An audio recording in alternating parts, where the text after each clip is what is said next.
I specialize, of course, in California law, since that's where we are, and I do a lot of advice work on wage and hour issues, as well as other employment issues.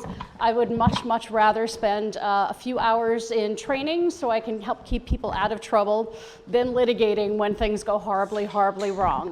But if that does happen, you know, we handle that as well. We also have, I guess, the disembodied voice of Fred Jones on audio, and he will be co-presenting with me. So one thing before we start, if you have questions, please feel free to, you know, signal for the mic and ask them during the presentation. I imagine you might have a lot of questions, but, you know, I'm fine with interruptions, helps keep things interesting both for you and for me. So let's start with an agenda. Let's advance to our first slide. Here's what we're going to cover. We're going to start with just a review of the legal landscape and some discussion of some more recent, very critical developments, especially for this field. There's a legislative update that I'm going to ask Fred to cover. We're going to talk about some possible options for dealing with what's going on, because the bottom line is it's a new world out there, and a lot of the old rules that you've been operating under, a lot of the norms for this industry are not going to survive in this new landscape. And unfortunately, it is not a defense to a lawsuit to say everybody does it that way. If you're the one with the target on your back, you can't point to your colleagues and say, yeah, but they do it too. That's not going to keep you out of trouble. So we need to get out ahead of this. We need to strategize and think about how we're going to organize our businesses in this new legal landscape that we're in. So we're going to talk about some options for doing that. And finally, we're going to have a general Q&A session at the end. That's not to say don't interrupt during the proceedings as we go along, but we'll save some time at the end for that as well. Okay. So next slide. Just want to go over a few ground rules and shared understandings. So if you do have questions, please phrase them in the hypothetical. I am an attorney, but I don't have an attorney-client relationship with any of you or your businesses. So I don't want anybody to think I'm up here giving you legal advice. I'm happy to form an attorney-client relationship with you down the line, but this is really a training. So if you have questions, phrase them as hypotheticals, and we can talk about them in that context. Keep in mind that this is a rapidly changing area of the law. And the courts are still kind of sorting out what they're going to do with all of this stuff. And so a lot of the questions don't have clear answers. We don't know if a particular strategy is going to work, but we can maybe put some parameters around it, maybe do a little estimate of the risks. Obviously, we are here to learn, and ideally we are co-creating a respectful learning environment. If you have opinions, if you have questions, voice them. These are your colleagues, these are your peers. We are here to help each other, and there's no such thing as a stupid question. Really, there isn't, especially in this area, which is so complex and so difficult to master. And finally, a lot of what I'm going to be saying today is going to sound scary, because it really does challenge the way that a lot of you may have been doing business for a really long time. So don't panic. We'll get through it. You may have to make some changes, but we'll figure it out. All right. So let's start with, next slide, we're going to take a look at the legal landscape. And let's go to the next slide. So here's the backdrop of what's been going on. California has always had a strict regulatory environment. It's always been a very employee-friendly state, much more so than the federal law. It's usually out in front, so California will kind of innovate, and then other states often will follow. And so it's just a little bit tougher here to do business, and that's nowhere more pronounced than in the area of wage and hour law. Unfortunately, in its, laudable desire to do right by workers, the legislature still kind of has this framework that is rooted not even in the 20th but in the 19th century. Our wage and hour laws were developed at a time where factories were the norm, and it was very clear who was a worker bee and who was not. The workers were on the floor making the widgets, and the managers were in white shirts and ties above the manufacturing floors. And those delineations were very clear. They're not anymore. That's not our economy now, that's not our reality. Nonetheless, we still have those structures that we have to work within because that's still the state of the law. Among the, already existing, pre-existing issues that employers have to deal with in California are things like the presumption of employment. There is a presumption, it's always been there in California law, that if you're getting services from somebody, anybody, and you're paying them for those services, they are your employee. You have the burden of proving otherwise if there is an exception to that. The penalties for getting it wrong, and we're going to go into greater depth on this later on, are big. And unfortunately, unlike discrimination complaints, unlike a lot of other employment decisions you make, wage and hour decisions are not insurable.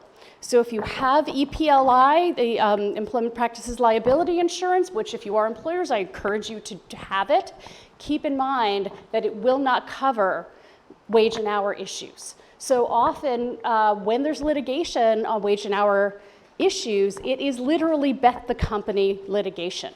So it's really important to get this right. PAGA, does anyone know what PAGA means? What it stands for?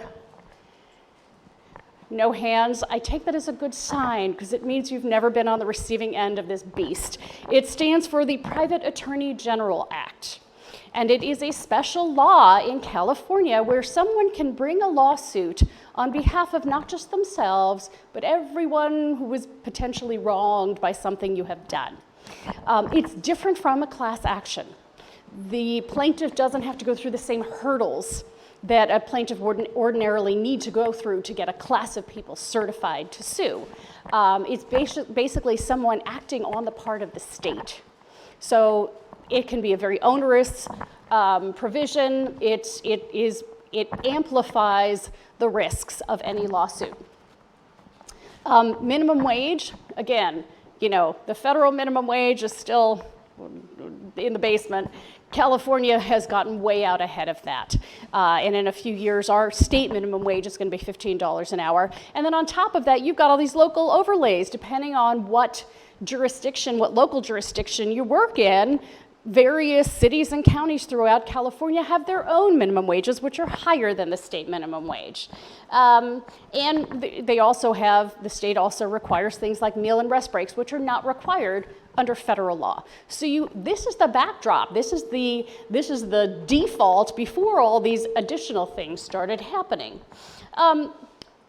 On that foundation, you've got things happening in society, right? We've seen the rise of the gig economy, casual employment. It's become, the norm, and a lot of people prefer it. And you would think that potentially this industry could fit in very well with that new economic reality. However, that economy and that reality has also given rise to a lot of pushback and a lot of desire to legislate around it, to limit it, and to enact laws that protect people who are working in that economy.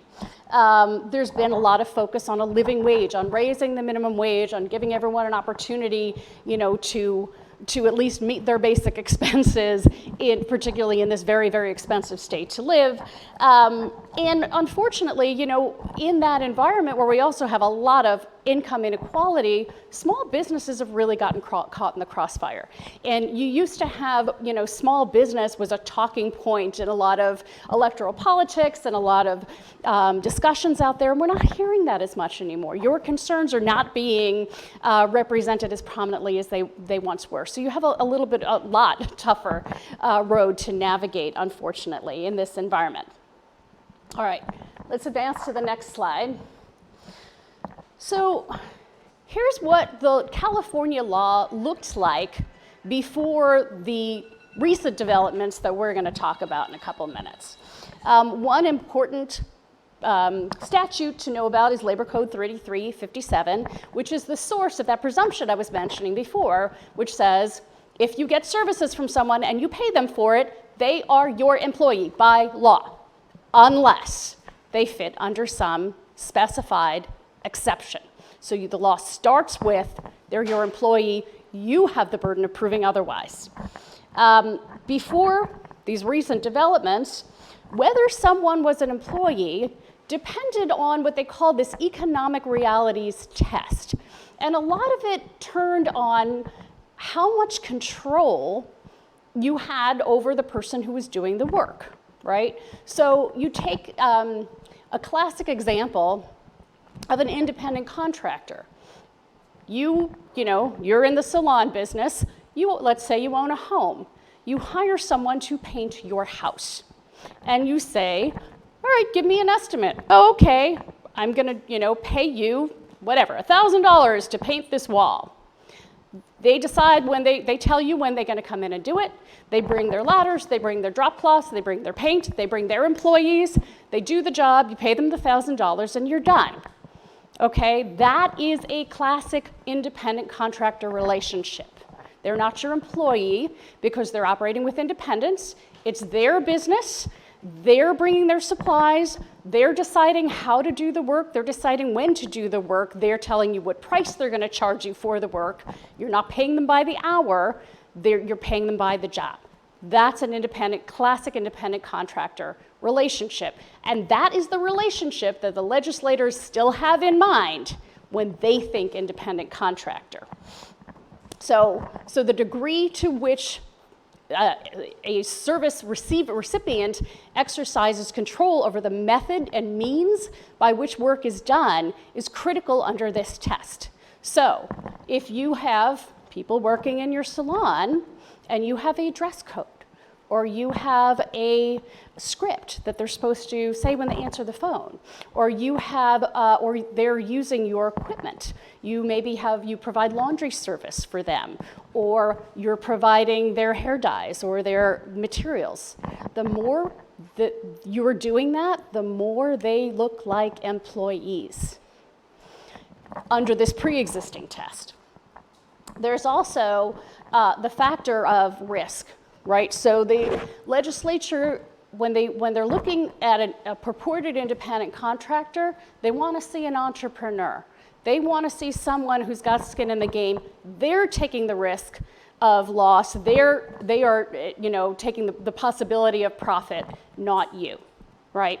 So those were, before these new developments, those were the hallmarks of an independent contractor relationship. Now, more recently, it's even harder. Let's advance to the next slide. All right, so these are some developments that I think it's very important for you to know about all four of these. We're gonna focus on, next slide, the first two. Dynomax, this case that came out last year from the California Supreme Court that radically, fundamentally changed what it means to be an independent contractor. It's a bright line. It's a lot easier to figure out instead of all these factors in the economic realities test, but it's much, much harder. The other thing that it's very important for you to know about is Assembly Bill 5, which is currently pending in the California legislature, which would both codify the holding in this Dynomax case, but also potentially create some level of exception for your industry. So that's the good news we have, and I'm going to ask Fred to talk about that in a minute. All right, next slide. Let's talk about Dynomax, because this is now the default in California. And instead of all those factors that we just went through, the Dynomax test is much simpler. It's a nightmare, but it's much simpler. ABC, it's simple as ABC. The A factor, in order to prove that somebody is an independent contractor and not an employee, they have to, first of all, they have to meet that control test, right? You have to not be exercising control over them. No, the B factor, this one's the hardest. If they are providing a service that is the same as your business, they're not an independent contractor. I'm a lawyer. If I'm hiring someone to practice law in my firm, I don't care how much control they have over their work. I don't care how much they control their schedule. If they are practicing law, they are my employee. Because I'm practicing law, they are practicing law. As you can imagine what a fundamental shift this is, right? Anyone who is giving services that are your business, that person can no longer have an independent contractor relationship with you. And finally, the C test, so assuming you get the A and B, that person also has to essentially be in business doing that thing. So in the Dynomax case, they used the example of a plumber. The plumber has a plumbing business. They've got an ad, they've got a website that says, hi, I'm Joe the plumber. I will come to your house and do plumbing for you, or come to your business and do plumbing for you. You run a salon, you don't run a plumbing company. And same as we talked about with the house painter, you're not controlling the way Joe does his plumbing work. He comes in, he does his plumbing, you pay him, he leaves. That's an independent contractor. If you're running a salon and you are paying someone to cut hair or to do makeup or to, do any kind of esthetician work for you, for your customers, that person under the Dynomax test right now, as the law stands, is your employee. No ifs, ands, and buts about it. Now, I'm going to turn things over to Fred to talk about some pending legislation that's going to change, hopefully if it passes, the legal picture. I see some consternation and like, what, in the back. Did you have a question, or? I'm confused because if you're saying that an independent contractor does the same service that the owner provides. Yes. And you're paying that person, meaning that the independent contractor is paying the owner, or the owner is paying the independent contractor? Because as independent contractors now, we pay the owner to rent our space. Right. So that's why I was confused. And we're going to talk about sort of how that works. Okay, sorry. But basically, and that's a great question, right? Because the model of booth rental implies that the money is going from the service provider to the owner. And if that is a pure relationship like that, where the money is only going in that direction, where they are actually paying rent, then that may not be an employment relationship or an independent contractor relationship, maybe a real estate relationship. And we're going to talk about that in a few minutes. But if it gets, if it's muddied at all and money is going the other direction, or you are kind of co-marketing or mingling funds, if it's not as pure, it starts really quickly to look like an employment relationship under Dynomax. Yeah. Hi, my question was, I understand that Dynomax has the ABC test, but the question is, this is across all industries, right? So Yes. It doesn't really affect just the beauty industry. So we're looking at everyone. tech, we're looking at real estate, but AB5 does have a carve out for us as businesses, correct? Yes, and it may be narrower than you think, but yes. AB5, if it passes, will give some relief to this industry, which has traditionally functioned a little bit differently. And that's a perfect segue to, let's go to the next slide. So here's what AB5 Excuse me, I have one quick question. Yes, go ahead. On the last topic. So if it's a real estate situation, are people allowed to have more than one establishment license per location? Same, I'm not sure I understand your question. Are you allowed to have more than one establishment license per location? Address. I am not 100% sure of that, but I think so, but I'm not, that's a little bit beyond my expertise, and Fred may know the answer to that. That's a tax issue, right? Could So I jump in? AB5 becomes a tax issue as well as a labor issue. Correct, Okay. right, and there's, there are tax and insurance and other implications to all of this, and they're all in tension with one another. So the basic lay of the land, AB5, assuming that it does pass, it's in committee now, it would exempt from this onerous ABC test, someone in any of these categories providing hairstyling, barbering, electrologist, esthetician, or providing natural hair breeding, if all of the following applies. They are setting their own rates, and those rates have to be at least 2 times the minimum wage. They set their own hours. They're paid directly by clients, so they're not paying you and then you pay them. They got to be paid directly by the clients. They decide who to take, who they don't. They have to decide They have to have their own book of business. They have to schedule their own appointments, buy their own supplies, and how strict the scheduling their own appointments is going to be. Like, can you do it on a common website? I don't know. They have to maintain their own business license. So I guess that goes to your question, which is different, right? And on top of that, they have to meet the economic realities test. So if they are working under your roof, you also have to kind of keep your hands off basically the way they're doing their work, et cetera. Yeah. When you're talking about having their own book of business, are you also talking about electronic booking? No, what I mean by own book of business is they have to have their own client relationships. That's what that means. So I'm going to turn things over to Fred to expound on this and to give you more of a flavor for what AB5 will do and where it is in the process right now. Fred? Super. So the question is, does this mean that a receptionist in the salon cannot take appointments for everyone? I don't know how that's going to pan out. What I know is the language that is in the bill right now, and Fred may have some more insights into that than I do. Fred, do you want to? Yeah, let me start. Can you hear me okay? Yes? Okay. Yes. Great. So keep in mind, Bill 5 is not law yet.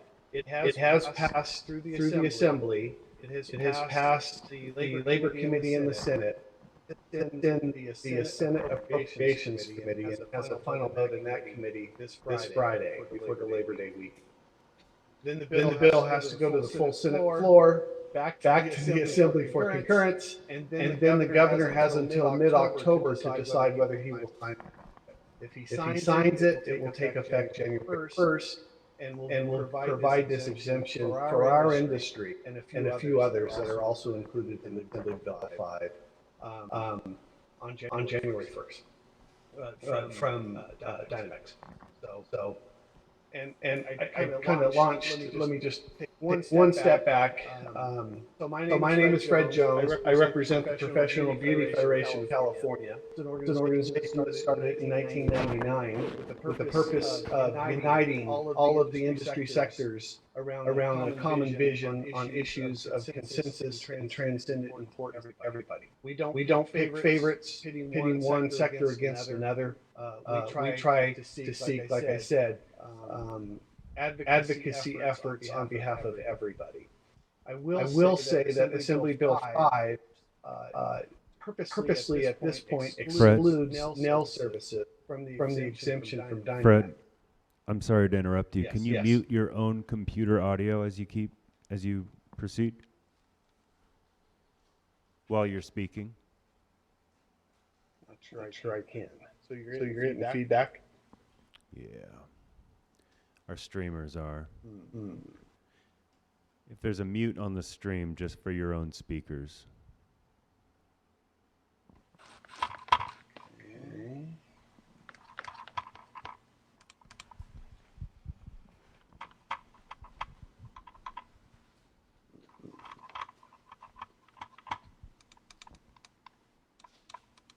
Okay. Yeah, I don't have my speakers on. Output. Does this work? But I can't hear you.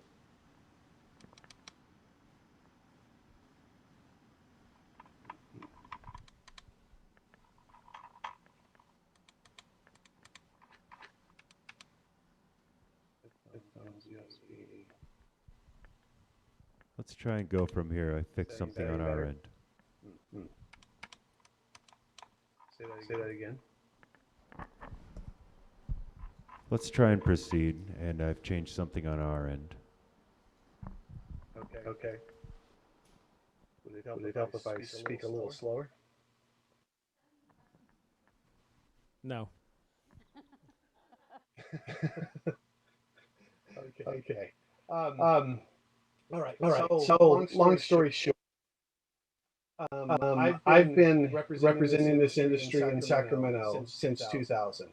being very engaged in the legislature with our State Board of Barber and Cosmetology and other executive branch regulatory agencies.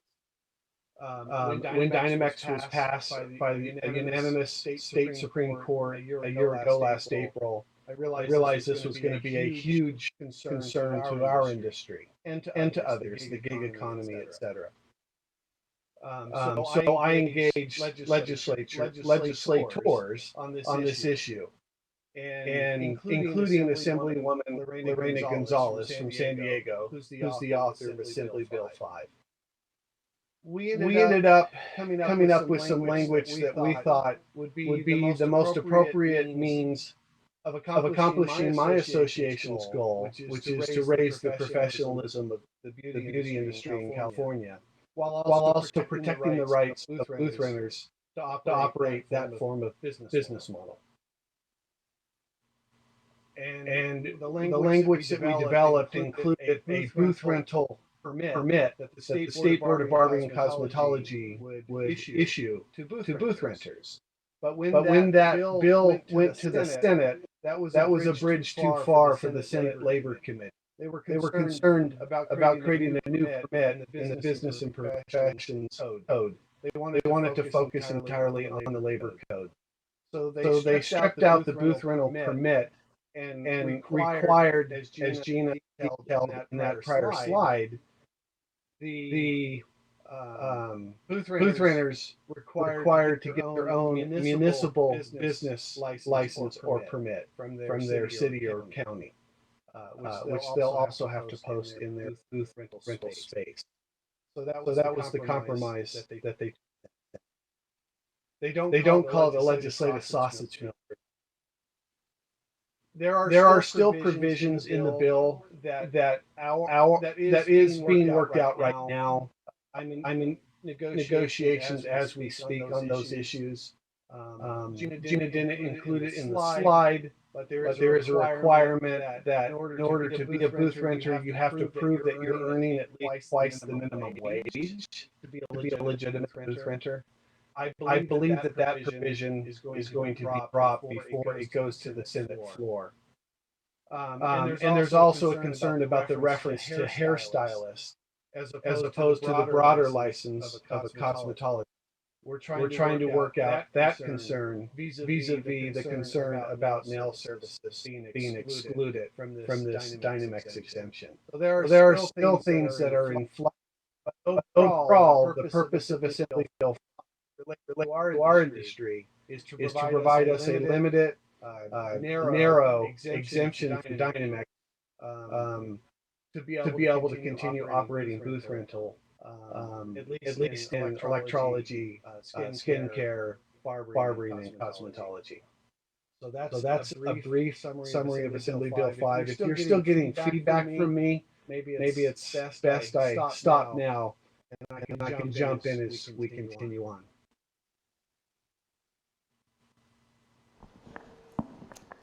I think All we're right. good. Any questions before we continue with the slide presentation? Sorry? Fred, you're going to still be here, right, to take questions? Absolutely. All right. Okay. Oh, now I'm seeing myself, and that's really weird.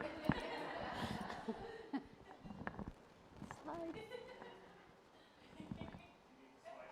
Yes, please. I have no desire to see myself coming and going, enough is enough. All right.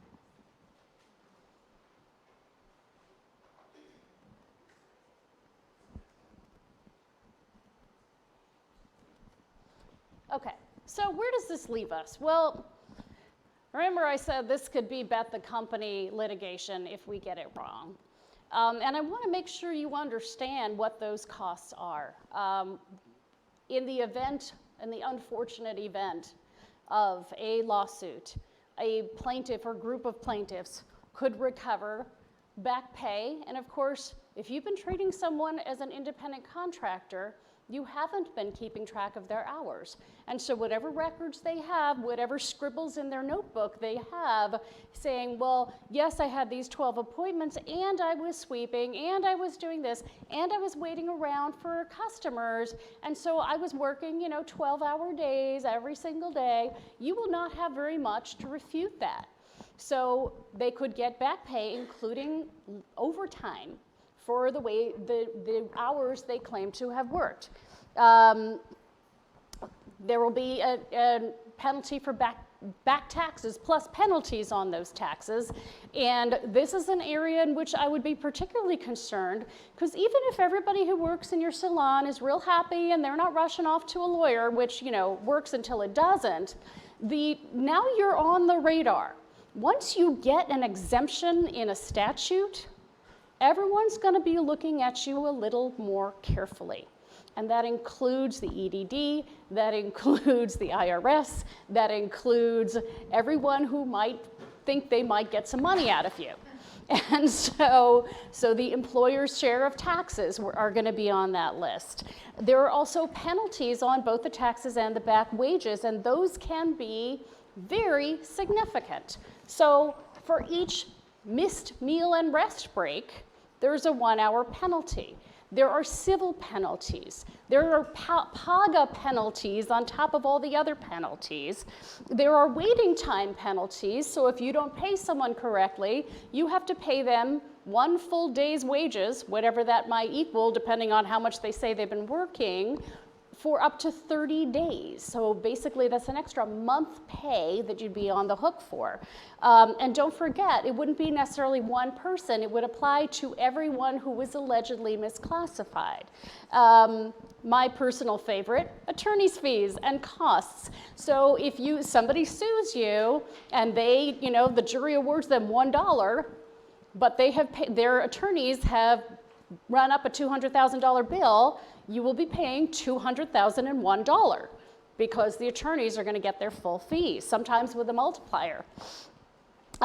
It's also important to know that it's not just the company that is on the hook. So you can't just declare bankruptcy, move on. Individuals can be liable under the wage and hour laws. There's also criminal liability. Each instance of misclassification and wrongly paying people, if you're classifying them as independent contractors instead of employees, is a misdemeanor. And there are criminal penalties that go along with that. And keep in mind that this can go back up to 4 years. So think about all the hours that someone could say they've racked up in a 4-year period, add penalties on top of that and multiply it by the number of people who you may have been paying wrong during that period of time. If you're not pale and panting yet, you should be, because that is a scary prospect. So that's how important it is, that's how crucial it is to get it right. So, yes? Independent contractors required by law to take lunch breaks? Aren't contractors required by law to what? Okay, so contractors don't take lunch breaks. Contractors set their own hours, they use their own tools, and they're, right now, because Dynomax is in effect, if you're paying them, you're paying them, they do salon services, you have a salon, they are your employee. If it's a true contractor, then no, they're not taking meal and rest breaks. The problem is, if you're treating them like a contractor and they really should be an employee, then you would be on the hook for all those missed meal and rest breaks. Someone who's an employee is entitled to a 30-minute unpaid meal break, no later than the 5th hour of service, and 2 10-minute rest breaks for each 4-hour period or portion thereof. Yes, question over here. I'm sorry. Just to clarify, if we have commission people that we're paying a 50% commission and they are classified as independent contractors, that's totally illegal. Hypothetically speaking, because I'm sure you're not actually breaking the law, nor would you say so out loud in a room like this, hypothetically speaking, if that were the situation, then yes, that would be exposing yourself to this whole parade of horribles right here.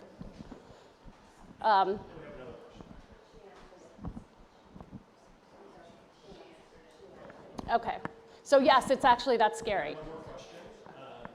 Will the attorneys be going over commission structure for employees? We're going to touch on that. I mean, we could probably spend 2 to 3 hours just on that topic. And that is, you know, I strongly advise you to familiarize yourself with AB 1513 if you haven't already. What this industry calls commissions is not truly commissions. Commissions are earned on sales, not on services. If you're paying a percentage of services, the legislature calls that piece rate.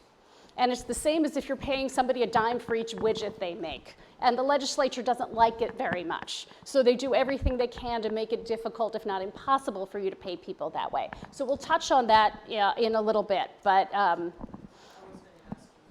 okay, so I'm sorry, what was the? I was going to ask you to break down the piece rate. Okay, so we will touch on the piece rate issue, but I'm not going to go into great depth on it. And if there's a desire to have, you know, another presentation on that topic, then we can maybe talk about doing that. Okay, all right. So let's move on. Let's talk about some solutions, because now you're all good and scared, and I don't want you to go out of here like thinking, oh my God, I have to give up my business, I'm doomed. Keep calm and get hair extensions, like I said at the beginning. So there are some non-employment options that you have. Now, I'm going to put this out there. Employing someone, calling someone an employee is almost always going to be your least risk option, because that's where the law starts. That's what the law is going to assume. So saying, okay, fine, you're all employees from here on in, it's hard to get it wrong if you start there. But if that is for your business reasons, because the people who are working with you don't want it that way, there are a lot of reasons that may not be a good option for you. So there are some non-employment options that could work. One is, as we alluded to earlier, the pure booth rental model. And I mean it's got to be pure. Money goes one direction, from the tenant to the landlord. This is a real estate transaction. The booth renter is renting space from you. That is all they're doing. You are not one company. You are not mingling your funds. You're not holding yourself out to the world as a single salon. They are doing their business in your space and paying you rent for it. And the more those lines are blurred, the less likely you are to succeed with an argument that this is a real estate relationship. Yes, we have a question. So with that in mind, when you have online booking, if everybody is part of that online booking, would that be a no-no, basically? You know, yes, so the question is, if you have online booking in that sort of pure real estate model, would that essentially defeat it? You know, I want to put a caveat on all of this, in that little to none of this has been tested in court. And I don't have a crystal ball. I don't know how the courts would handle that.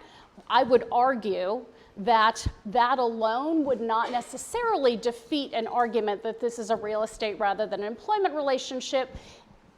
But you're going to give yourself your best chance with that argument if there are pretty clear delineations between the businesses. So if you have a site that, instead of saying, you know, Jane's Salon, says, you know, this is a common booking service for X, Y, and Z providers, and you can make separate appointments with each of them, then you're going to give yourself a leg up on that argument. Yes? My question is, and I think it's going to be for a lot of the salon owners in here, is that they operate as a business. They do hair in the chair and own the salon. So they're doing the same service as the booth renter next to them. So how do you separate that out to show that it's different? So so the fact that they are also providing services, again, it needn't necessarily defeat the argument that this is a real estate relationship, as long as it looks as much as possible like a tenant-subtenant kind of relationship, right? So you are not practicing your craft with them. You're practicing your craft next to them, right? A lot of questions. Okay, can we pass the mic? And Gina, up front? could I jump in? Yes, go ahead. The voice from beyond. The disembodied voice, Fred.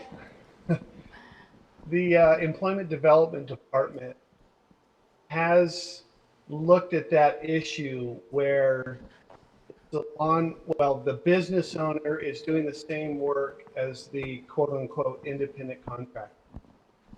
And they have a heightened degree of scrutiny for that type of business model.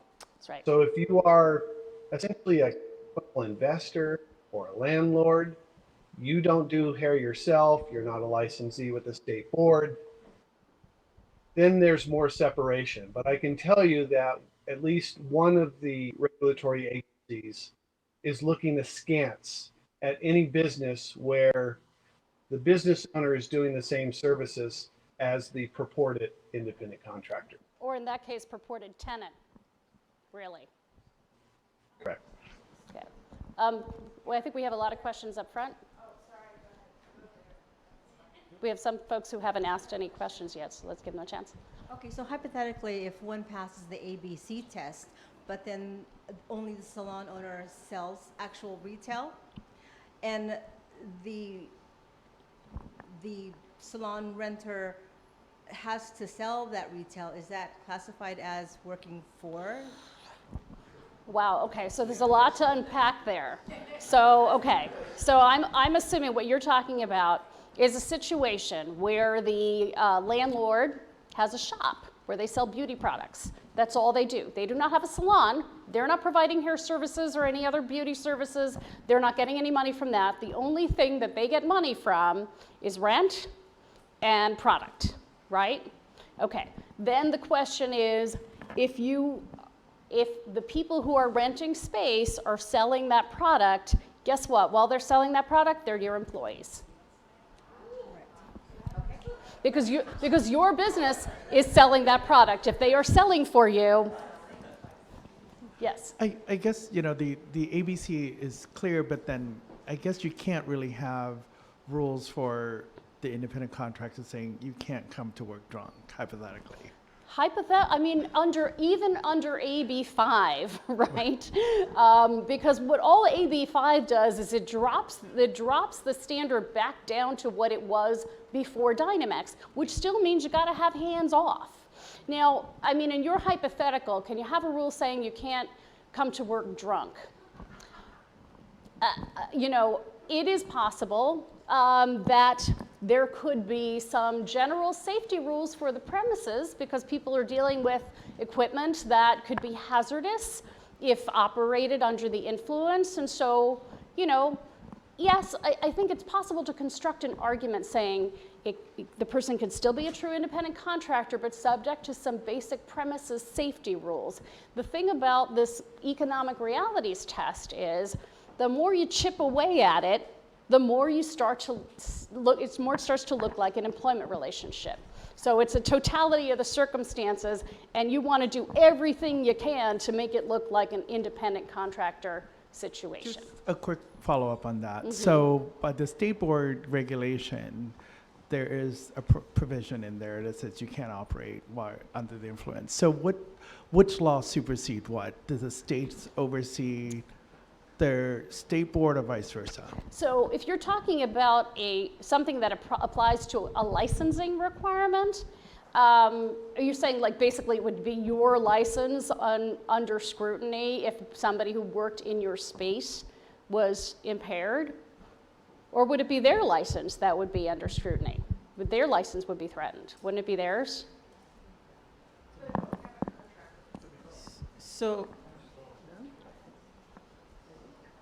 So let's say the independent contractor sign a contract with you as a landlord. Couldn't you put it in your contract as you will not use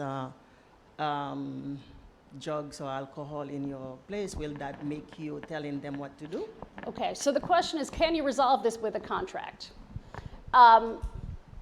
Simply by having a contract around it, that doesn't necessarily solve the problem. And so the more things, let's assume AB5 passes, you're then looking at these Borrello standards that have to do with control. You know, can you have a provision in your contract with your independent contractor who you are paying that they're not going to be impaired at work? Yes, you can. Is it a good idea? It might be. But it also makes that person look a little bit more like an employee. So I think the important thing to do when you're thinking about constructing these relationships, you know, God willing, AB5 passes, the governor signs it, it looks like it might be on track for that. It's important to structure these relationships in such a way that the things you do have to maintain control over are the only things you maintain control over, right? Only the basics. So the further you move away from safety, the more you move towards common marketing and some rules on how to treat customers and blah, blah, blah, the more into the danger zone you're going. So if you do have to set some basic standards, make sure it is the bare minimum and keep your hands off of everything else. That's going to be the way to survive. Yeah. Hi, so often in a rental salon situation, the salon will provide back bar products that stylists that are renting use. Mm-hmm. What is that? How does that implicate the owner? And also, if there's a fee that's paid for said products, whether it be color or hair products, does that help to? You know, yeah, so and you're talking about in a pure rental situation where the money's only going one way, from tenant to landlord, right? Is it possible for that tenant also to purchase products from the landlord? It makes it a little more murky. And, you know, again, we're in kind of uncharted territory here. As Fred said, those relationships are under special scrutiny. So the closer you move towards something that's going to look like an employment relationship, it's going to look like a common business operated in a unified way, the more dangerous it gets. I would be more comfortable with a situation where the only thing they're renting from you is space, and you're not practicing alongside them. You're not engaged in the same business. You are a landlord, and that is it.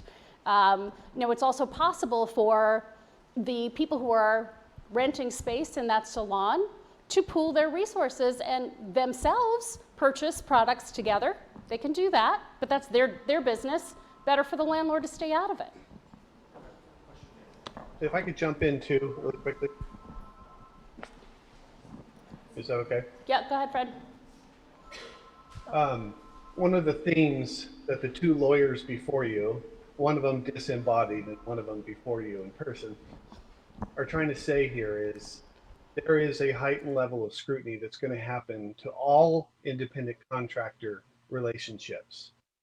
Because we're working to get an exemption for our industry, we'll probably have an even heightened level of that scrutiny. And I can tell you that several state regulatory agencies have formed task forces in regions, including the Bay Area, that are going around knocking on business doors, cold calling them. And the first question they ask is there anyone here receiving a 1099?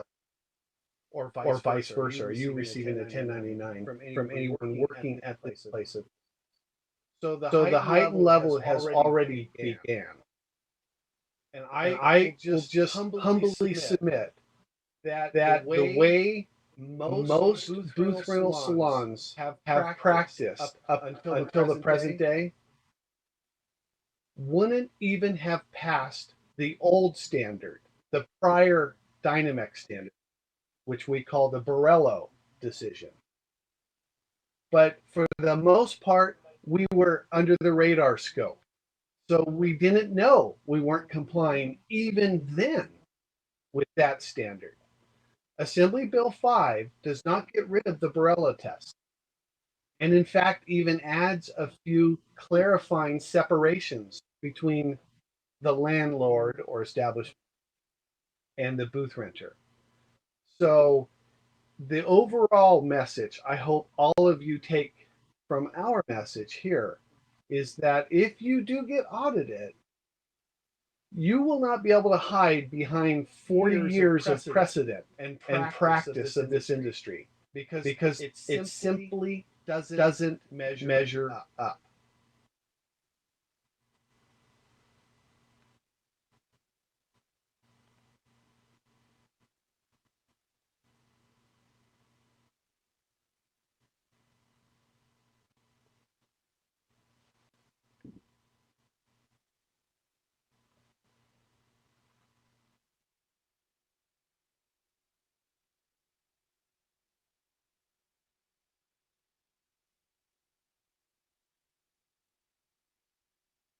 Again, all of these options have to be constructed with a great deal of care. I would say call counsel definitely before you embark on that road, because the specific organizational form you choose is going to have tax implications as well as employment and liability implications. So, you know, there are worker-owned co-ops. They manage to exist in this state. I've represented worker-owned co-ops in other industries. It is a viable model, but there are, as in any model, lots of pitfalls. And particularly in that one, because there's not a lot of case law. There aren't a lot of, you know, courts that have written decisions about that particular model. So you're kind of proceeding into uncharted territory. Yes?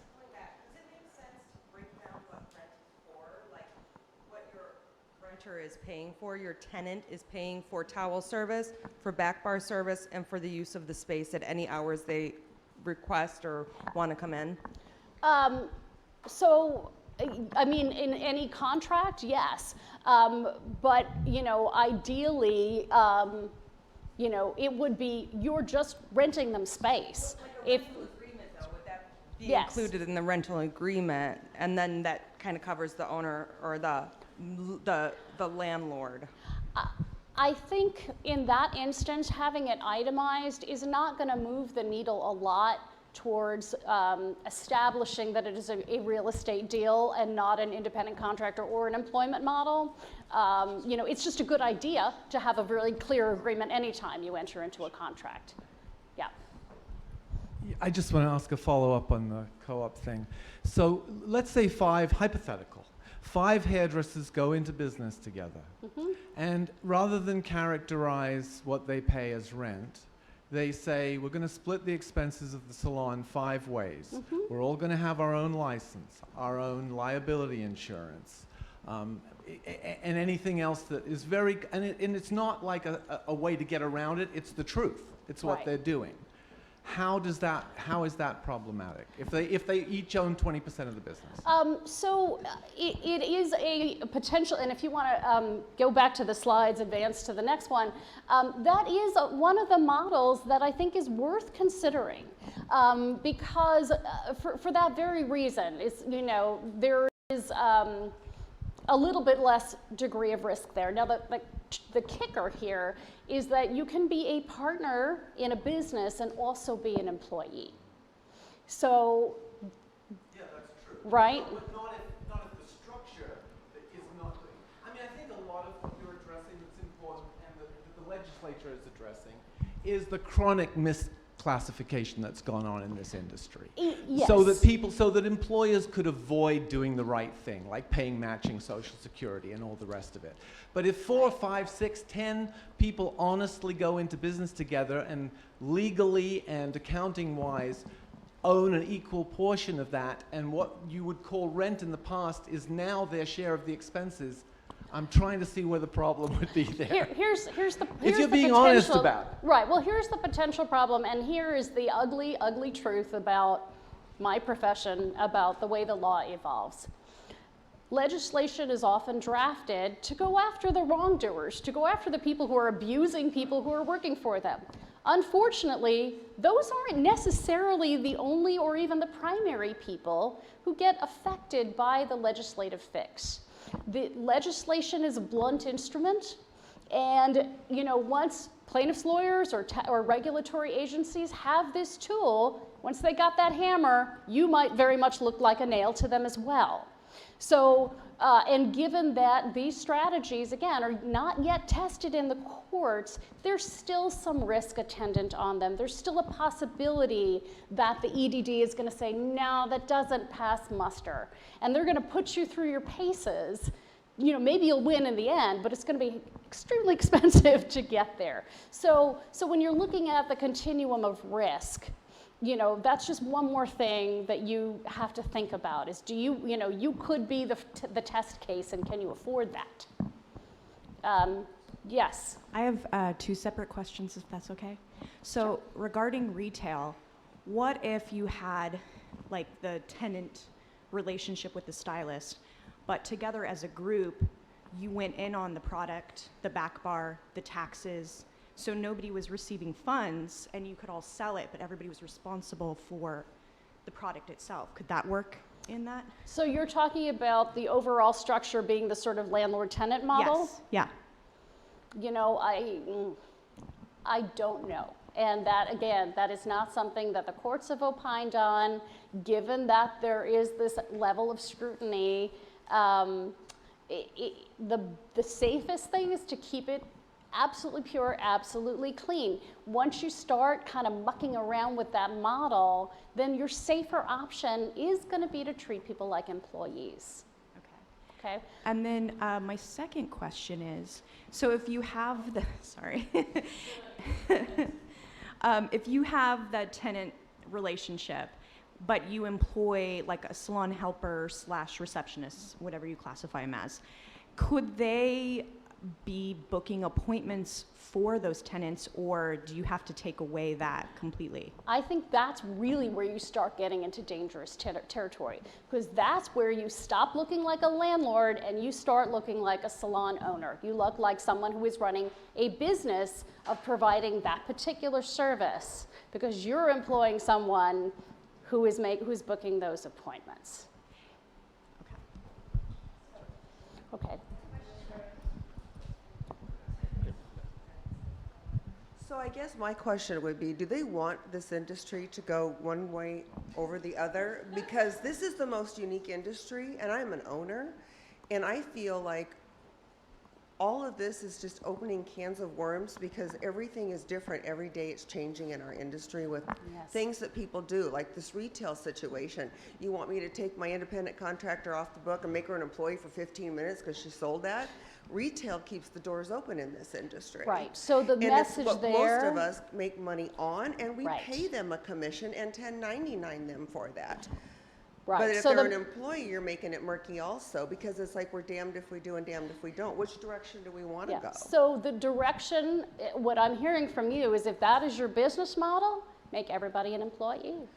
But that's so unfair to everyone that's worked so hard to become an independent contractor and put that time in. Again, kind of going back to where we started, the model is a poor one. It does not match our modern economic realities. It is based on the 19th century factory floor, but that is the structure of our laws. And you know, it's not unique to this industry. I represent a lot of clients in advertising and you know, there are other creative industries where the people that are doing these services are extremely independent. They don't want to be employees. They want to be independent contractors. And the only answer is, I'm sorry, too bad, we can't. We can't do that anymore. So, you know, and you know, yell, scream, rage, and contact your legislator. And honestly, that's how, you know, that Fred was able to advance the ball on AB5, because there are some unique aspects to this industry that make it untenable to have everyone classified as an employee. So they're trying to make it possible to have an independent contractor relationship. But it has to just be structured in a way that's going to give maximum control to the service providers. So if AB5 passes, you're going to have another option, but you've got to follow all of those rules. Can the salon helper / receptionist, which is also an employee of the salon, sell product, and can the owners of the salon sell products in their own space if they are the landlords? Right. So again, we have to think about what model we're under, okay? So if you have, let's say, come January 1, AB5 has passed, you have independent contractors functioning in your space, there is no problem with you having, because you're in the business that includes selling product, an employee whose job it is to sell product. That's fine. That's actually, you know, the legislature's not going to get in the way of that, because that's what they want. They want people to be employees. You can do, well, if you're the owner, you can do whatever you want, right?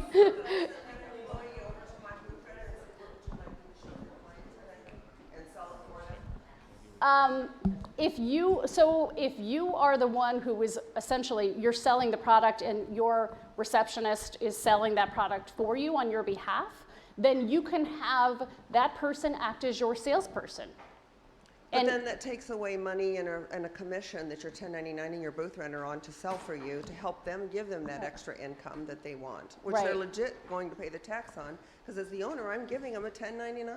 Okay, so we have to be careful with our terms, because a booth renter, truly renting, is not getting a 1099. They're 1099ing you because they're paying you rent. If money is going the other direction, then right now that person must be an employee. All right. Oh, thank you. Practical solution. If I could jump in again. Okay. Yeah, go ahead, Fred. And let's pull the slides back up too, so we can proceed with wrapping this up. Go ahead, Fred. And I think my sound is better when you don't see my ugly face.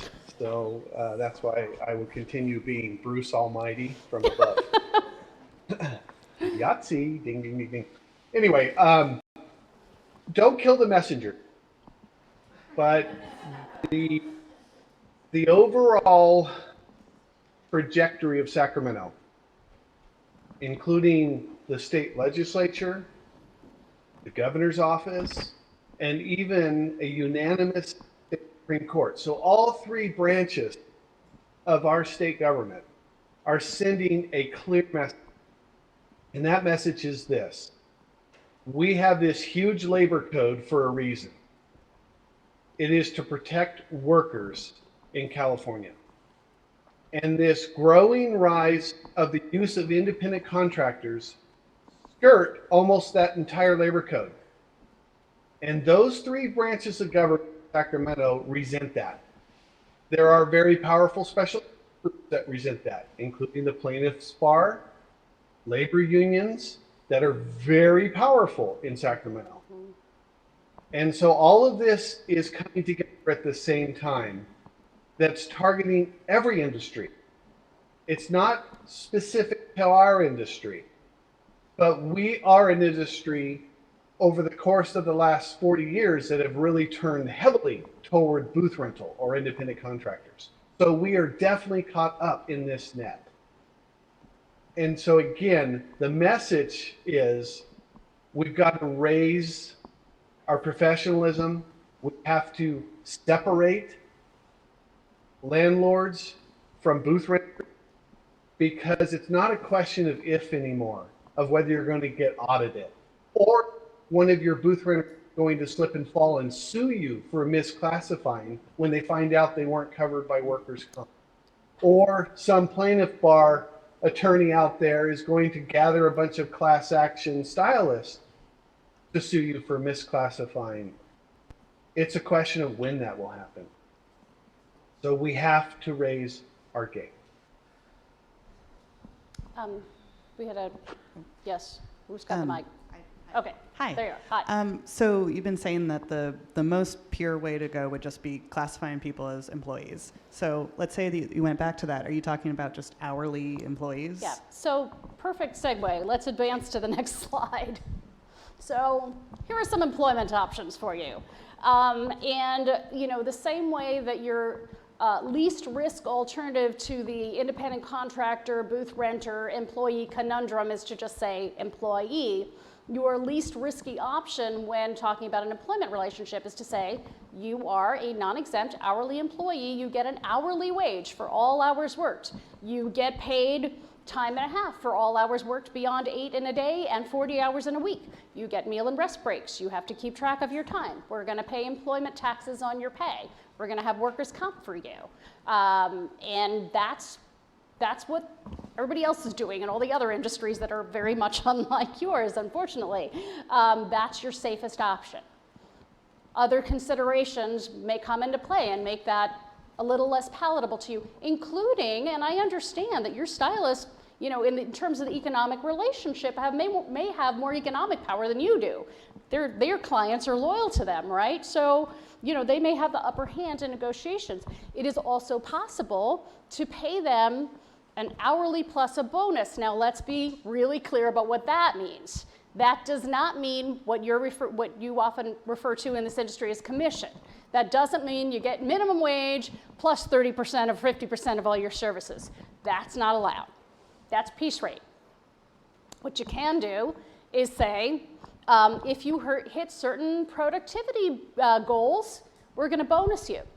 And that can be an earned bonus, or it can be a discretionary bonus, and each of those have different pros and cons, and that's a much deeper discussion, again, to have with counsel if you want to set up a compensation system that is a little bit more like what these folks are used to. So that's an option as well. You also have the possibility of still doing the old piece rate model under SB 490, which passed a few years ago. However, you can only do that if they, as a base rate, are making at least 2 times the minimum wage, and then you can give them a percentage of their services on top of that. Probably not a viable economic option for a lot of businesses.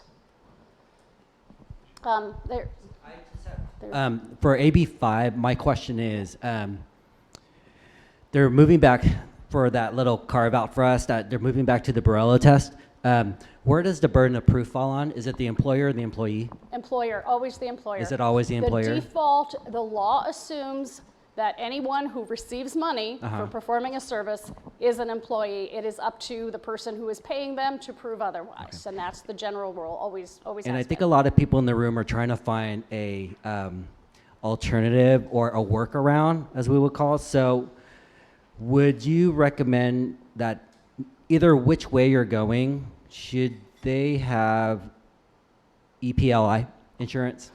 So EPLI only covers an employment relationship. So if you are treating people as independent contractors and you get it wrong, your EPLI is not going to cover that.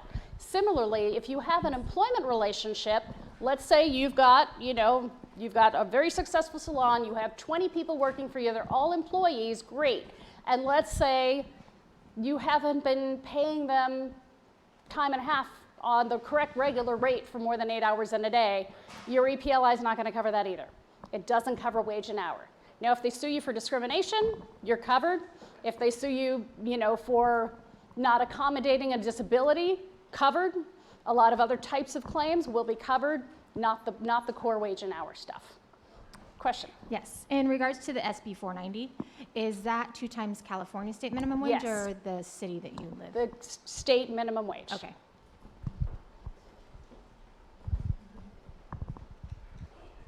I have a question about this interim, because right now it's not January 1st, so we're all kind of operating in this weird zone.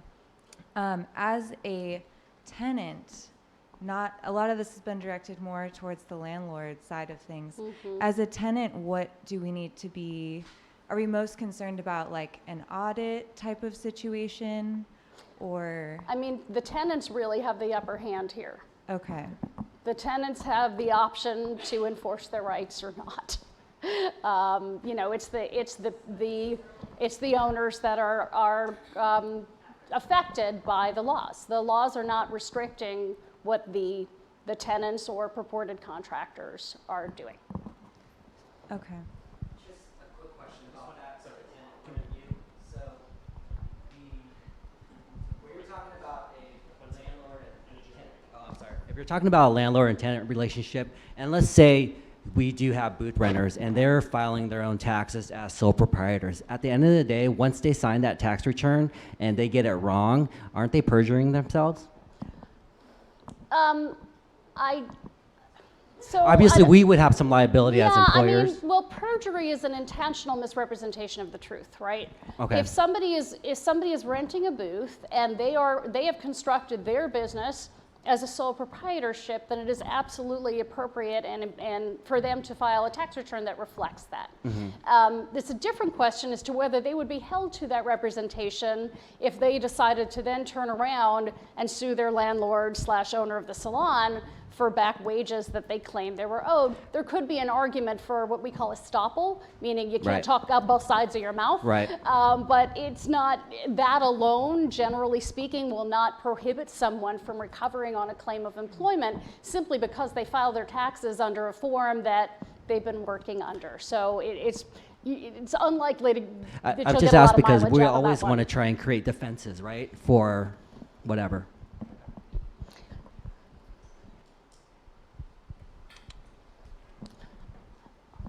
Is it at this point illegal to be a booth renter? Is it illegal to what? Be a booth renter. To be a booth renter. It is not illegal for someone to be a booth renter. What it is very problematic to pay someone for services in your industry and call them an independent contractor or a booth renter. Well, it depends, right? And the way you phrased it, is it illegal to be a booth renter? The liability is not on the tenant. The liability is on the landlord. So it's not illegal to be a booth renter.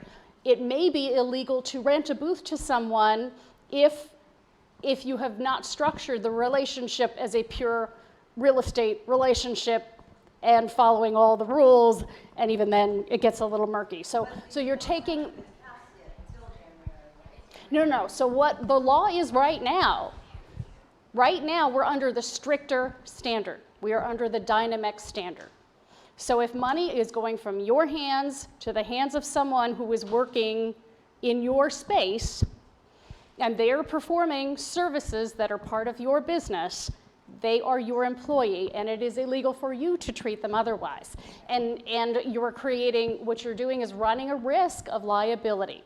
Now, a lot of people never going to get sued for this, but you don't know if the target's going to be on your back, because all it takes, as Fred said, you know, the EDD knocking on your door saying, hey, does anybody get 1099 here? Or one person who is renting a booth from you who doesn't like the way you looked at them one day, runs off to a lawyer and says, I'm going to sue. Yeah, and if I could just add a little more. Go ahead. Go ahead, Fred. Any salon owner realizes that most of the leverage under the booth rental era has shifted from the salon owner to the individual stylist. So if you were 40 years ago a salon owner, an employer, you covered everything and you were responsible for everything in your salon. You did the marketing, advertising, you got people into the salon, and your stylist simply agents of. But with the advent of widespread booth, the leverage shifted to the booth renter, to the stylist, because over time, those clients became more faithful to the stylist and less faithful to the establishment. And so if the landlord, the establishment owner, were demanding too much of those stylists, they could threaten to take their book of clients across the street, open a booth, and off they go. Well, there's a similar phenomenon now that's happening in the post-Dynomax world. It has given these misclassified booth renters more leverage to go after the salon owner for misclassifying it. So to be safe, and frankly, to win back some of that leverage, it may be appropriate to consider going back to an employee relationship. Sorry about that.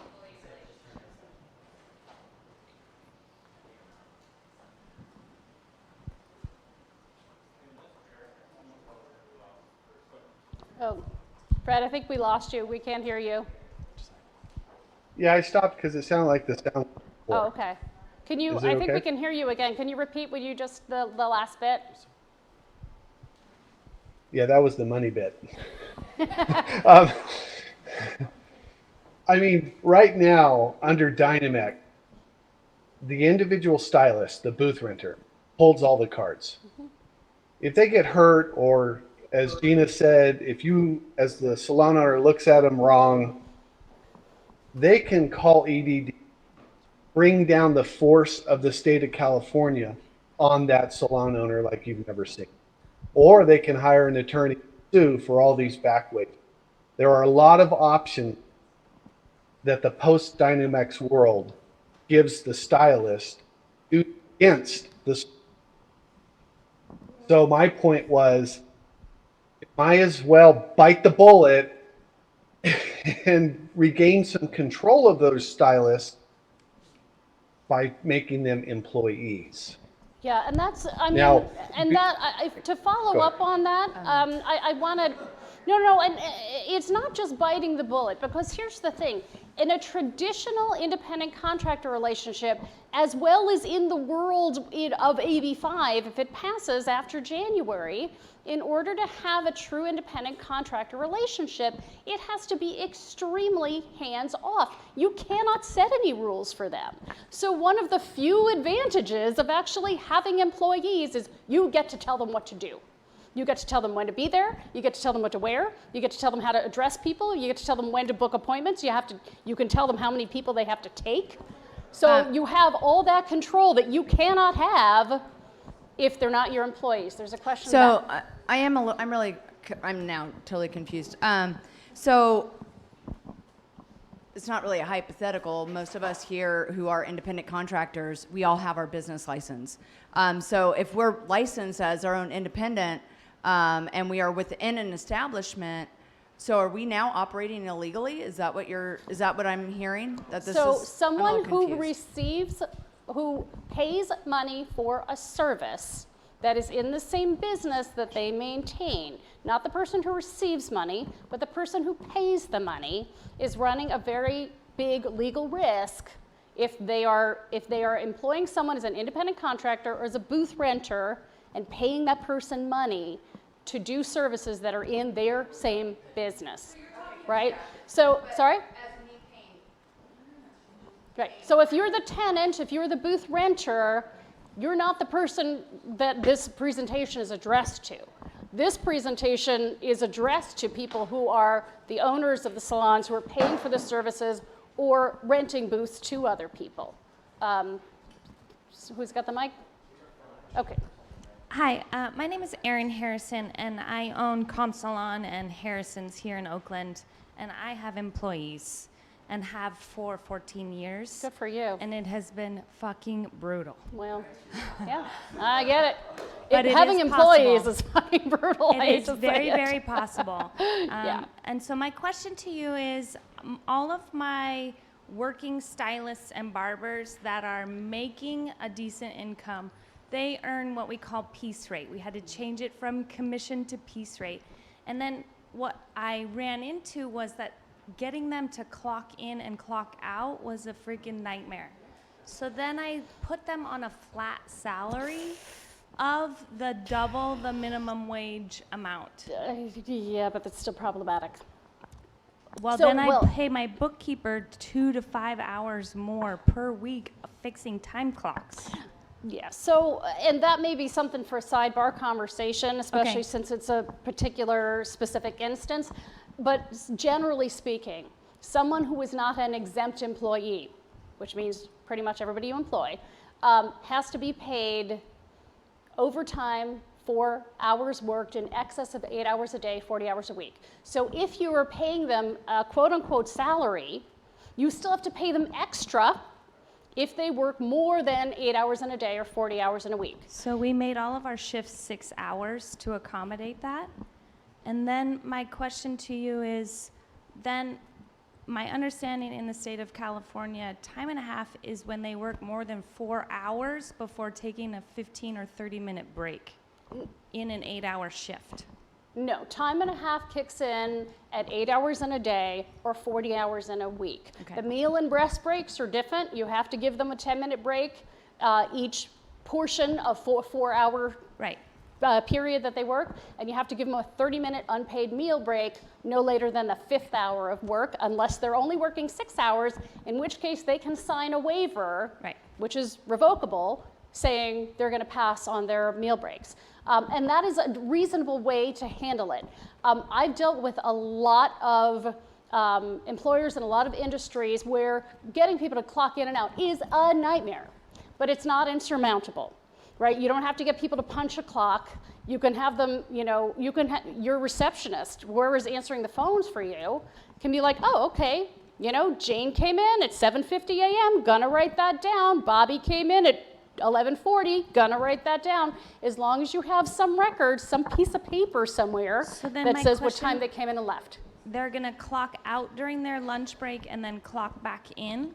Yes, if you're giving them their lunch, if they're working long enough that you have to give them a meal break, yes, they should be. Again, somebody just, if they're not going to do it, you do it. You have somebody who says, they left at this time, they came back at this time. So then does that cover when a client is a no-show? Do I have to pay them minimum wage twice for that? If they are at the workplace and available to work, that's work time. But if I'm paying them the hourly, because they're clocking in, and they're earning a piece rate on top of that, what's the deal with no-shows? They still have to be paid 2 times the state minimum wage to sit there and not work when somebody doesn't show up. And that's state minimum wage versus Oakland minimum wage? State minimum wage. Thank you. Sure.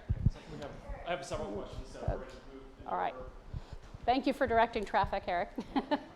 I just wanted to go back to your saying that we would lose control if we didn't have employees, if they were our tenants. But with a tenant, I can evict them, so I would still have the right to evict them if they didn't meet the standards, correct, to a lease? If they are strictly your tenant, you can't impose any standards on them other than like, don't burn the building down. Things that are not directly related to the property, to that lease, don't commit waste, things like that you would see in a real estate lease agreement. You can't require them to come at a particular time to do things a certain way, any of that. No, if I they're your understand that. employee, you can set those rules. The other thing is that with an independent contractor as well as with a tenant, as you pointed out, you have one instrument in your tool belt, which is get rid of that, sever the relationship. With an employee, you have more options for how to deal with someone. You can reprimand them, you can suspend them, you can warn them, you can send them for retraining. You have that option as an employer. You can make somebody take whatever training you think is necessary. So you have a lot more options, a lot more subtle possibilities than you do with just that one blunt instrument. Other question in the back? Yes, I'm curious to know, what are the things that booth renters can sue their salon owner for? What things could a booth renter sue a salon owner for? Right. Well, if somebody is, quote, renting a booth, but they're actually getting money, so maybe the clients are paying the salon owner, and the salon owner is then sort of giving people I don't think in here that's happening. I think we're more interested, as a salon owner who rents out her stations, I'm curious as to what could potentially my booth renters sue me for. Your booth renters could claim that they're really your employees. And how? What things am I doing or they're doing that now classifies them as an employee? So they could say, if there's anything involved beyond they are renting space from you, you're not running a salon, you are simply renting space, they can claim that they are really, the relationship is merely a disguised employment relationship, and that it is looking behind what the contract says, because the courts will do that. They're saying, no, this isn't really someone who is renting space. This is a backdoor way to share revenues with someone who really should have been classified as an employee.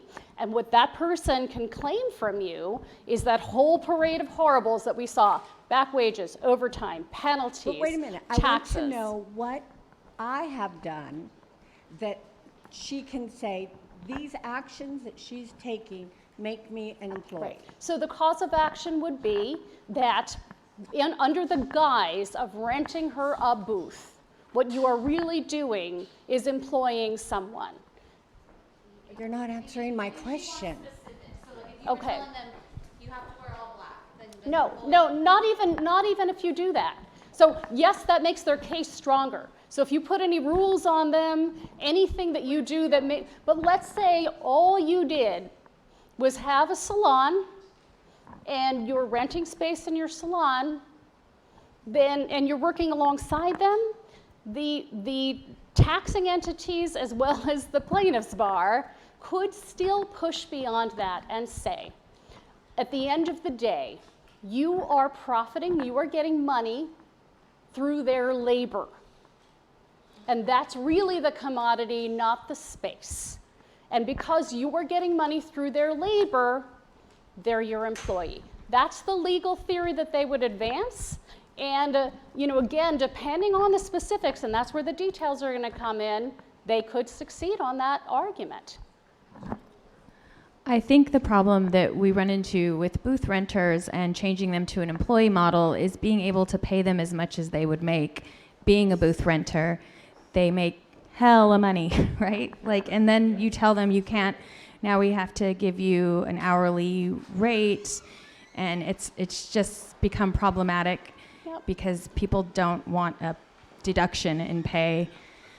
Well, you have a lot of freedom, to negotiate with your employee for what their rate of pay is going to be. And it's really just a math problem to get their bottom line to where it would be if they were renting a booth. The rest, the difference, unfortunately, the taxes and the workers' comp, that's going to come out of your hide, and that is a problem. This is a more expensive model for salon owners. That's why there's all this activity to try to get some relief from this. Hi. So when this law, the Dynomax, passed, I changed all my renters over to employees. Lost 5 of them.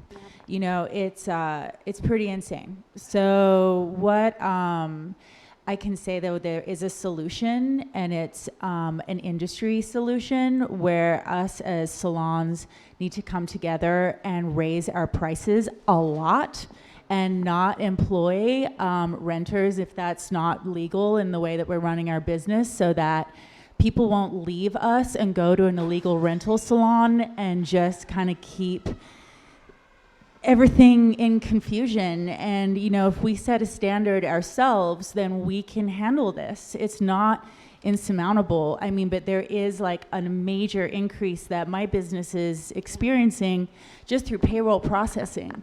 It's nearly $4,500 extra a month for my 6-chair salon. We're having to do double shifts. It's insane, and I'm super open to talk to anyone about it.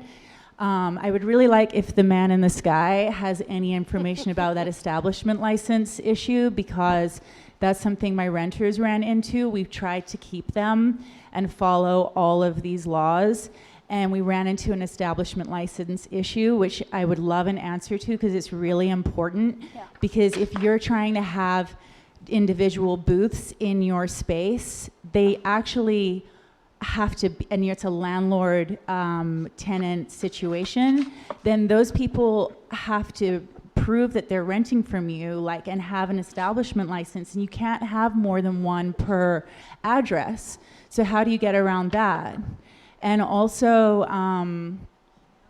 with the rental situation, I know one salon where all of their renters went on the lease.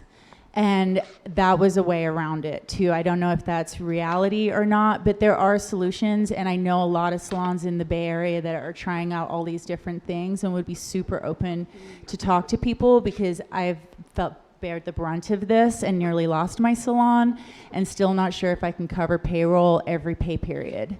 So it's pretty fucked, excuse my language, but it's not easy. But I think our prices are at $135 for a cut now. We're looking at having to raise them even more to be able to cover these costs and lower commissions or lower hourly rate. And when we looked at hourly rates for our renters, we were having to pay them it was insane how much their hourly rate would be. And then having to look at their income every month and adjust their hourly rate to meet their incomes so that they were okay with it. And that takes major bookkeeping, and your bookkeeper is getting paid so much to do all this. So, prices have to go up a lot.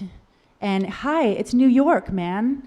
You know, this isn't the same place anymore. Like, it costs $4,000 a month for a 1-bedroom apartment. Why are people turning their nose up at paying $200 for a freaking haircut?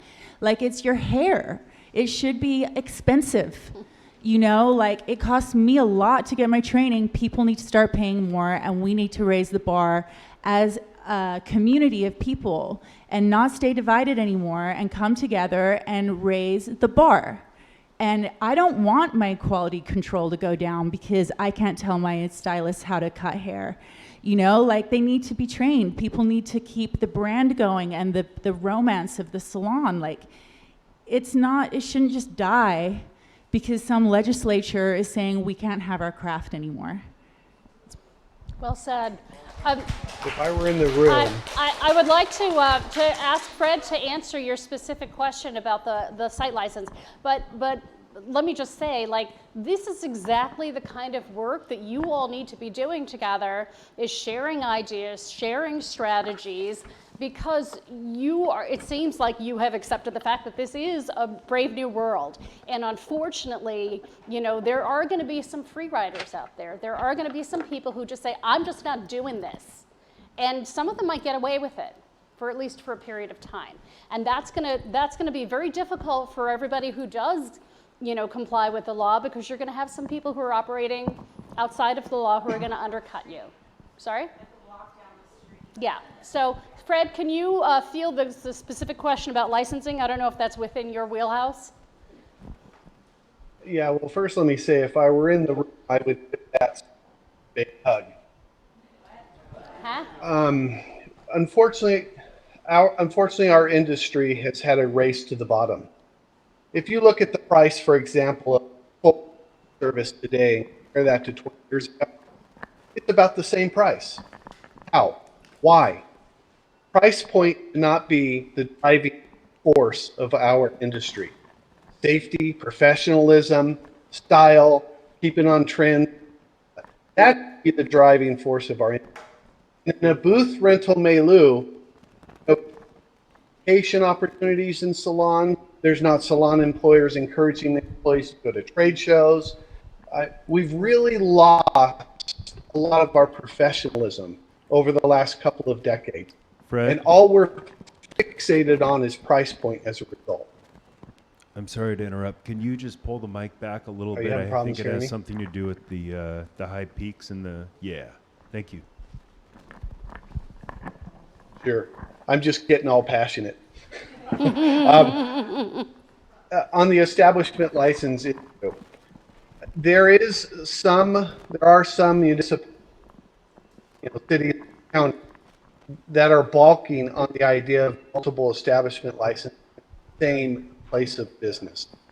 That is one of the reasons why we are supporting Assembly Bill 5, because it does clarify at a state level, which will transcend these local parochial concerns, that they indeed can have and should have their own separate business permit from those local municipalities. But again, that's on the front of the whole booth rental issue. But I respect the salon owner's question, passion for perspective. I think the industry as a whole has to raise our game. We have to raise our professionalism. And we should either hang together or we shall certainly hang separately, to quote one of our founding fathers, Ben Franklin. Thank you for that. So I have a hypothetical question, and as we're talking about this, I don't think any salon owner here wants to go back to employee model, because we're an employee model, and I know how much we don't make.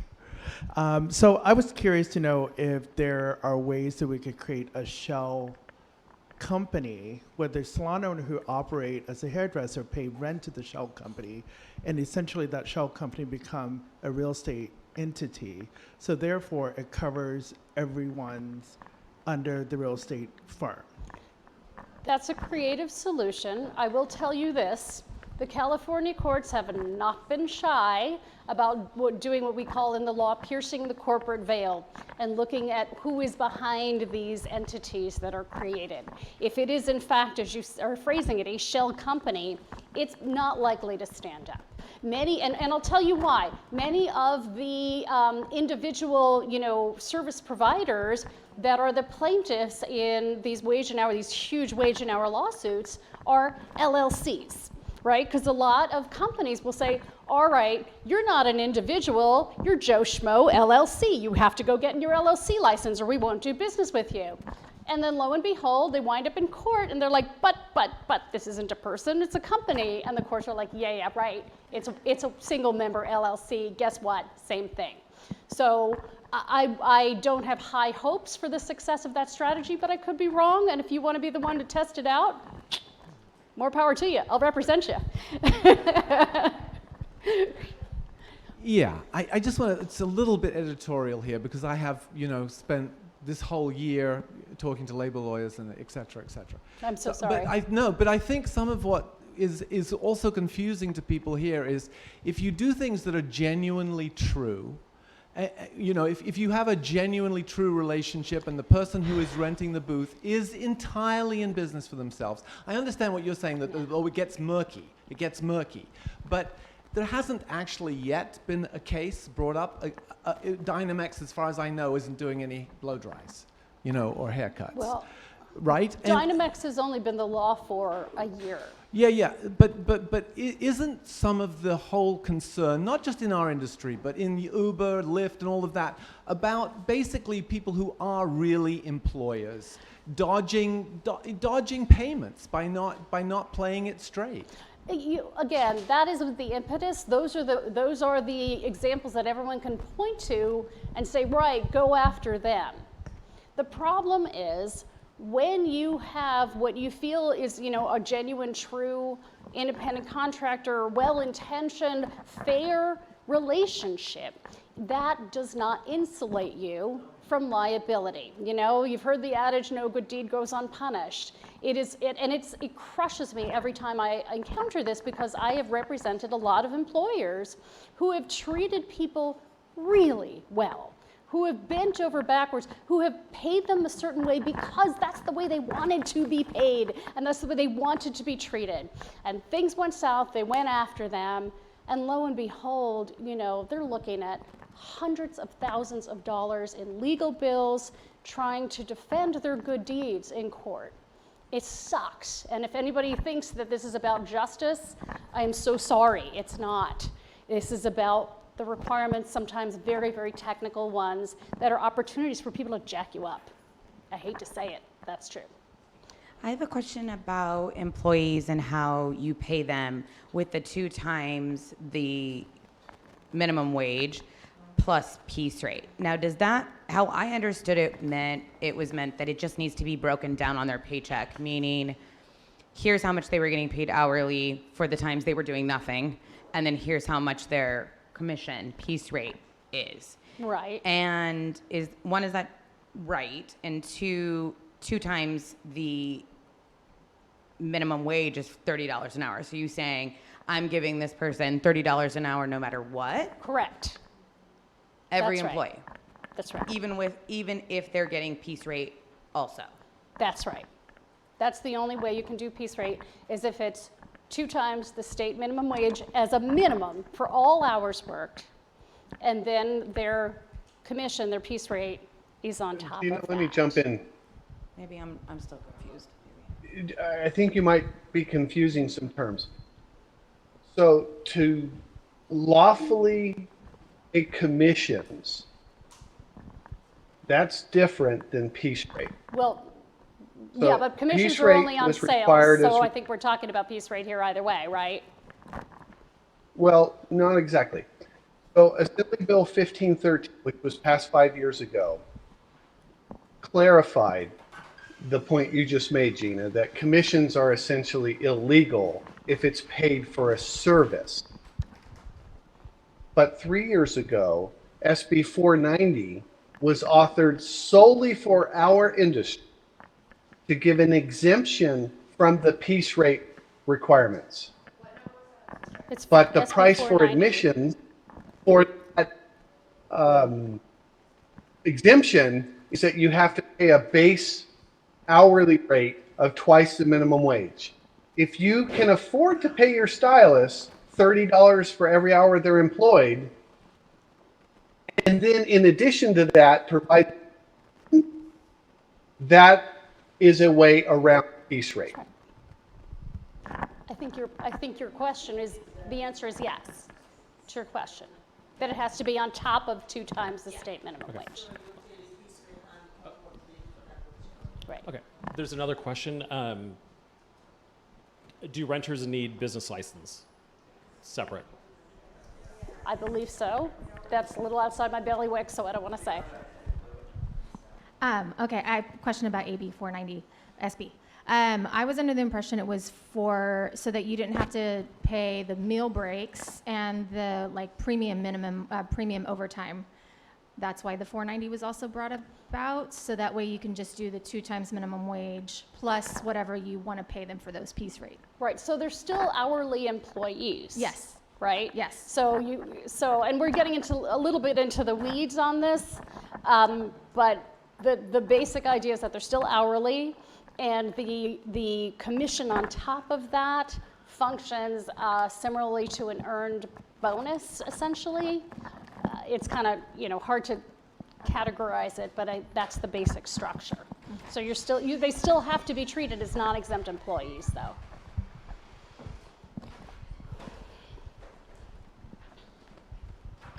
It's my understanding that when you use the word bonus, it puts a different tax bracket on their paycheck.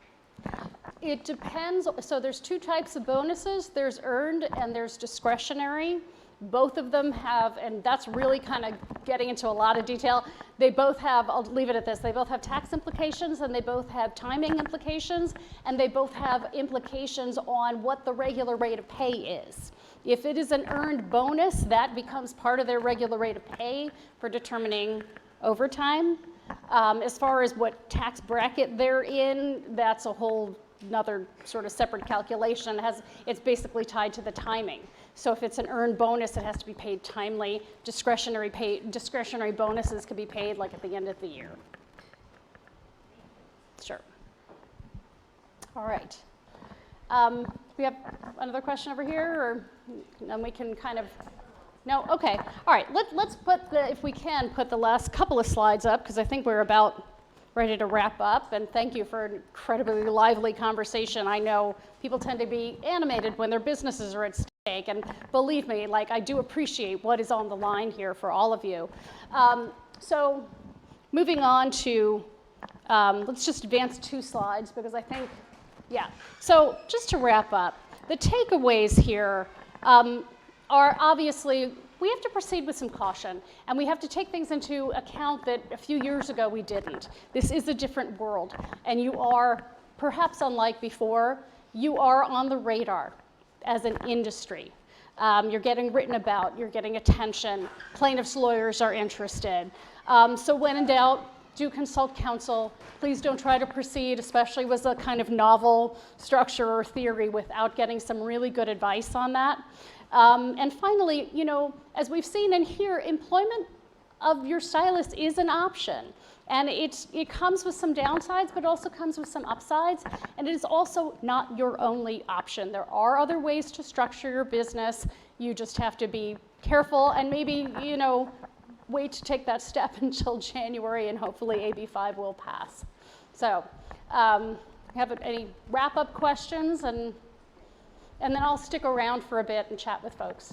I have an opportunity to talk to a lot of salon owners, but I think what's important as salon owners, even though there hasn't been a case decided in this decision, think about the cases that has been settled privately, that people can afford to go to court. That's right. And they just got employees to sign off and gave them maybe like several $1,000s, tens of thousands of dollars just to settle it out of court because they sent some letter to the state. So think about that. That's just right. because it hasn't been in court doesn't mean people haven't paid.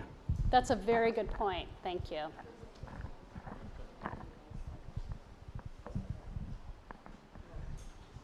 Did he, what was his name? Fred. Fred. Did you answer the gal's question regarding the establishment license only being, it chopped up, we didn't hear that. Like, you can only get one, so if you've got more than one booth renter, how do you get more than one in with an establishment license being required for just one address? Fred, do you want to reiterate So, your yeah, answer on that? Yeah, it becomes kind of, well, there's some cities that are playing this weird, but most cities or unincorporated areas, counties, will be happy to take your business fees every year. So there are some that are bulky or parochial concerns. But Assembly Bill 5, as it's currently constituted, would require all booth renters to seek their separate business permit from their municipal government. And state law would trump any of those few cities that are getting a little bit weird about this. And frankly, it is another fact point that could point to separation if and when your salon audited or sued for misclassification. Did that answer your question? All right, so licensing, so the licensing is dealt with on a local level, and different municipalities and unincorporated areas of counties have different rules about whether they will issue multiple licenses for one site. Many will because they're happy to take licensing fees from whoever they can get. Some will not currently, but if AB 5 passes, it contains a requirement that the independent contractors under that bill have their own business licenses. Those municipalities that are not allowing it now will have to allow it because the state law will trump the local ordinances. And if I could just add one other point.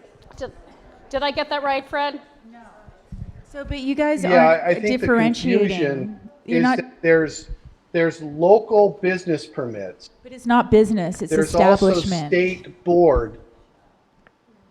Yeah, state board establishment license. Okay. Establishment and business And on the license state board are different. establishment license. All right, just give me one There's second. 3 different licenses, right? There's business, there's state board, and then there's establishment. Right, so just give me a second and I'll lay it all out. Sorry about the delay in audio. So you're right. Each individual practicing barbering cosmetology has their own individual license. That comes from the State Board of Barbering and Cosmetology. That does not come from a local government. All salons also have an establishment license with the State Board of Barbering and Cosmetology. There is only one address for that establishment license. So there is a problem at the state board level providing multiple establishment licenses at the same address. Third, all businesses have a business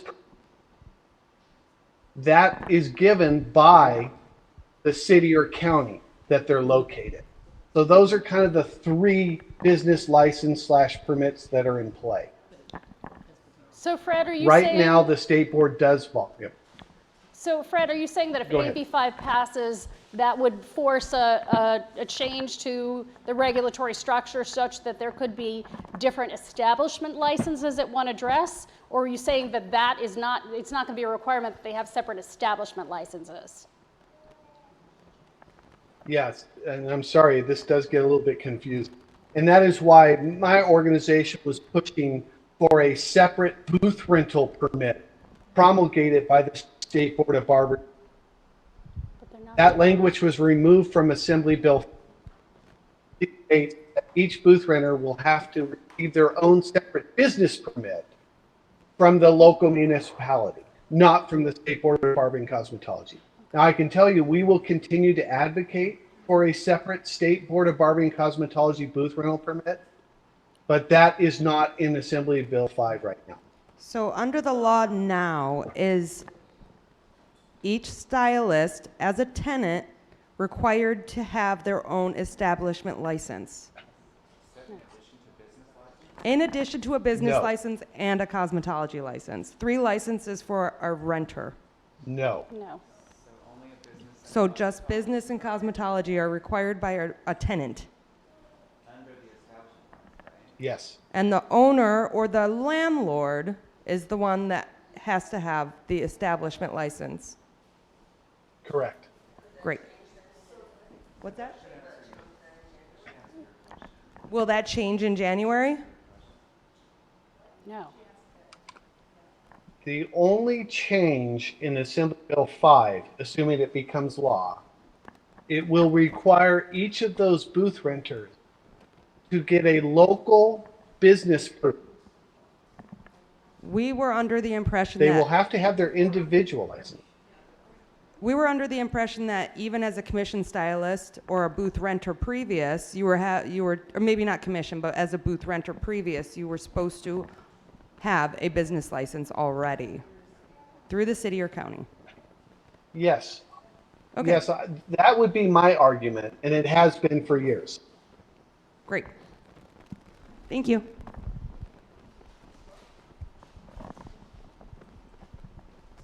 So in this scenario, can you tell me about sales, retail? Where do retails play in this scenario? Right, so we've been kind of talking about retail throughout, and a lot of it is going to be dictated by which structure you choose. In an employment relationship, the retail is easy. You can have that be part of your business. Your employees can be required to sell product. They can be compensated for selling product. That's an area where you can have a true commission, not piece rate, because they are selling something. So you can actually give them a commission on their sales of product. That's a whole can of worms, though, perhaps for another presentation. So that's the easiest answer. Under the independent contractor model, less clear, right? It kind of, then you're looking at that totality of circumstances. You have to kind of keep them independent. You want to have minimal, if any, requirements on them. And so you'd have to kind of work out on a case-by-case basis what your retail structure is going to look like. Potentially. I mean, and again, you know, and it's going to look different after January if AB5 passes as well. It's going to give you a little bit more leeway there, although you still have to kind of do the hands-off on the control. I have this crazy idea right now, and it'd probably have to go a lot further in my brain. But what if, with all of this, as an owner who does not do hair and provides a lot for my independent contractors, because they're always running behind, they need somebody to call their client, they don't have time to take the money, could just sell them this, you know, it just goes on and on and on. So what happens if, as an owner, I shift the whole script and I become their employee and you employ me to be admin and handle your phones and do all the bookings and call the clients? Could we do it that way? So that way I am now the employee of them and I own it, and I might own the building and they might be paying me rent, but they also, on the landlord side, but then they would make me their employee to handle all this administrative to help them. I was with you until you got to the part about owning the building and also being a landlord, because that complicates it. The first part of that, sure, right? A stylist or a group of stylists can certainly hire someone to do all that admin work for them. That's generally not going to be a problem. But if I'm the owner, they're paying the rent to their landlord, but So- now they want to hire me to be their employee, this Yeah. group, to run it for them. So being kind of on both ends of that deal, being a landlord and an employee, that gets more complicated, because that starts to look more like you're trying to do it and run around employment. And that's where you become a bigger target for enforcement. I wanted to back up. You said that if a group of people employed somebody together, then that way they could, so like, for example, the receptionist or somebody that's desk. So as long as the independent contractors or renters or booth, whatever, tenants paid them and we didn't pay them, that could be, the owners didn't, then that could be legal, basically. Yeah, it gets a little complicated because it depends in part on the status of those stylists / renters, however that's going to be structured. So they're just tenants, completely tenants. If they're tenants, and that's, you know, again, untested whether that would work at all, but let's say you're going to give it your best shot and have that be a pure tenancy relationship, and they got together and said, we are going to together pool our resources and hire this receptionist, I suppose there could be a structure under which that could work. You'd have to figure out sort of who is the employing entity if they are operating separately from one another, and that's where things get really kind of messy. Yeah. But you know, I wouldn't rule that out as a possibility. I feel like we're kind of like all over the place, so this is okay. I feel like we're kind of all over the place, so this isn't maybe on topic, but it's a marketing question. As an independent contractor, or can an independent contractor market themselves on booth rentals in social media pages, Facebook, Instagram? So or does it have to be completely separate? Can an independent contractor market themselves? Umbrellaed underneath the salon's social media and marketing pages and stuff like that. Yeah, so again, it depends on which test we're operating under. I'm assuming that you're thinking about, okay, let's assume AB5 passes, and we are talking about independent contractors under the Borello test? Yeah. Yes. Okay. So would it endanger then the independent contractor relationship if they marketed themselves under the umbrella of the salon? Correct. I think that would be a mark in the employee column, but the thing about these multi-factor tests is that it is rare that one factor among many is going to be dispositive in and of itself. So overall, if everything else is kosher, is that one thing going to mean they're employees rather than independent contractors? Probably not. But the thing about these multi-factor tests, including the Borello test, is that it's very fact intensive. It is truly a case-by-case basis, which, yeah. Can we include in our rental agreement with an independent stylist that they can't sue us? Great question. No, these things, like they right. cannot sue us for the services that we provide. That they can't turn around and say that, you know. Great they were an question. The employee. answer is no. I mean, the answer is you can put whatever you want in your agreement. It would not be enforceable. Because these are rights that cannot be waived in advance, and nor can you have a contract not to sue over something that hasn't happened yet, essentially. So that's a creative thought, but not one that I think has really any chance of success. But why not? It's like confidentiality, like people do it all the time here. Right, because certain things you can agree. Why can't you contract to that? Because certain contracts are just not enforceable under the laws of the state. So for example, if I come to work for you as an employee, and as part of my contract, I say, for 10 years after I leave your employment, I'm not going to work for another salon. I could walk out of your salon, go open a place across the street, or go get employed by a place across the street, and you can't do a thing to me, no matter how much you paid me for that agreement, because under the laws of the state, that is unenforceable as a violation of public policy. So not every contract, or let's take a more extreme example. If you and I enter into a contract for the distribution of cocaine, that's going to be an illegal, unenforceable contract, right? So there's a broad freedom to contract for things, but certain contracts, the courts are not going to enforce them for various reasons. Hi, I want to circle back to what Georgia said earlier about just collectively coming to an understanding of like a gold standard for our industry. Mm-hmm. But I also want to circle back to what you mentioned earlier and Bruce Almighty, in that we need to advocate for ourselves. Yes. Like we can sit here and we can, and this is the first step of, you know, getting all the information we need as salon owners and as independent contractors, whatever you want to call yourself. But we can't let other people decide what we do, like, and how to operate within our own businesses. And I think this is a good first step, but hopefully we can actually move the pendulum towards something that makes sense for our industry and our businesses. All right. Yep, and I'll just say amen to that. Yeah, exactly. I think you'll have 100% agreement with Fred.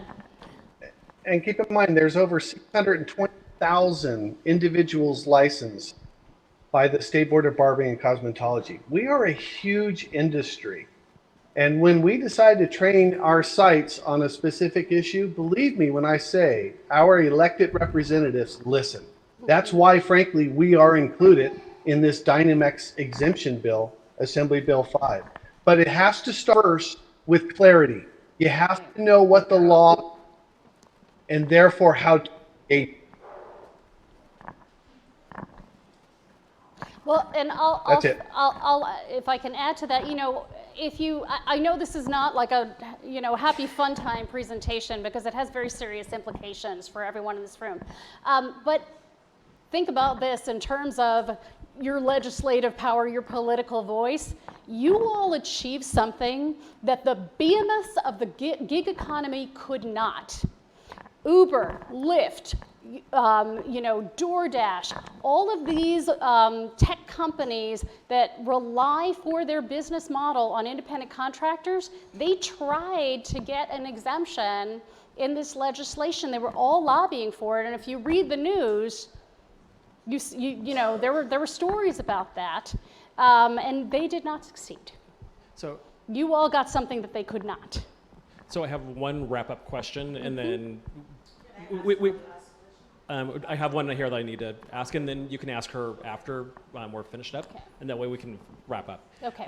So the question I have is, how do we stay current on changes and advancements in these laws? Great question. So I think, you know, Fred is probably the key to that. This organization is amazing. They do education as well as lobbying, and so staying in touch with and reading their website is probably the best way for you to do that.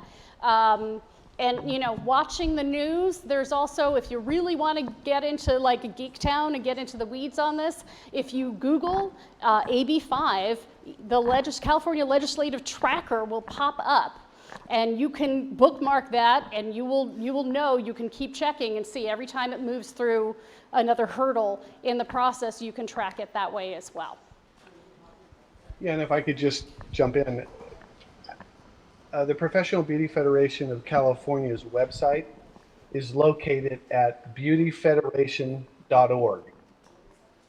And I have written, I think, columns on the issue of booth rental and Dynomax, and a couple of columns about SB 490 and AB 1513, just in the last 18 months. Yeah. I also am a monthly with the California Stylists, which you can subscribe for free online, and you can go back and look at some of my past columns, either at our website or at the California Stylist. Thank you. I think beautyfederation.org. Yeah. All right. Well, thank you all very much for coming, and please have some refreshments, and I'll be here if you have any other questions. Thank you. Great. Thank you so much, Gina and Fred. My pleasure. Great. Pleasure.